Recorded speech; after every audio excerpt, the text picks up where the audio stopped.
why doesn't Israeli Hebrew sound Semitic at all? אנחנו לא נוכל לחיות בארץ הזאת עם איסלאמו-נאצי אחד שכזה נשאר בעזה.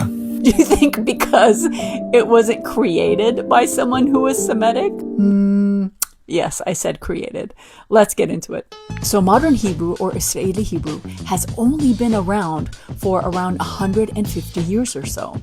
Before that, ancient Hebrew, or biblical Hebrew, was a non-spoken language for around 2,000 years. It was mostly used liturgically, so for prayer and for sacred texts, and sometimes in poetry or literature, but it was not spoken at all. In fact, the Talmud was not even written in Hebrew. It was written in Aramaic. So when was Hebrew revived to what we hear today? So the revival of Hebrew as a spoken language is largely attributed to a Russian dude named Eliezer Yitzhak Perlman.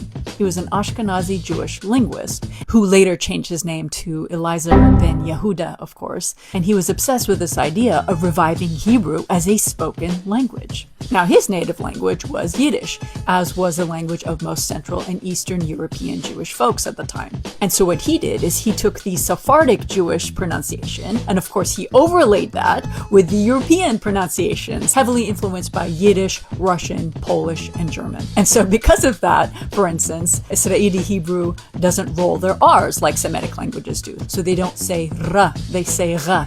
For instance, like Israel, right? And so that's why they sound more German, for instance, when they say hummus instead of hummus. Another example is they don't have the Semitic sound ah.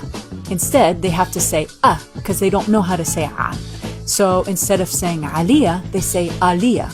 And so that's why the accent sounds so flat as opposed to Arabic-based dialects or ancient Hebrew.